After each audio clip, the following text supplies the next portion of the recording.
άρχισε το μεγαλύτερο πείραμα στην ιστορία της ανθρωπότητας.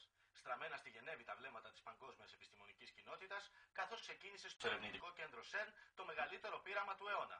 Χιλιάδες επιστήμονες από όλο τον κόσμο, μεταξύ τους και Έλληνες, προχωρούν αυτή την ώρα στην πρώτη φάση του πειράματος που έχει ως στόχο να εξηγήσει πώς δημιουργήθηκε το σύμπαν.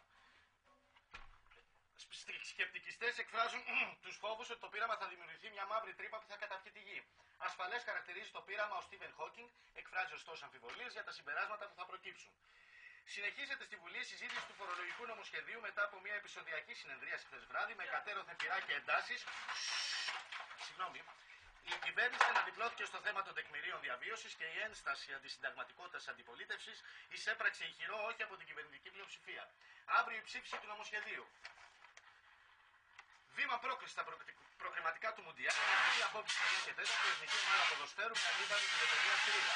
Σε περίπτωση που η Ελλάδα εξυπηρετήσει το σύνολο τη Ρήγα από την Κρήτη, θα εγγραφεί στην πρώτη θέση του Μίλια. Έστω ισχυρό στην Αττική. Άνεμη βόρειο-βορειοανατολική ως 5 και στα ανατολικά έως 6 μποφόρ. Η θερμοκρασία θα κοιμαθεί από 23 έως 33 βαθμούς Κελσίου. Τα επόμενα νέα από το ΣΥΠ 99,5 σε μία ώρα. Καλά, εσύ καίγεσαι και δεν καταλαβαίνεις τίποτα, δεν νιώθεις εσύ.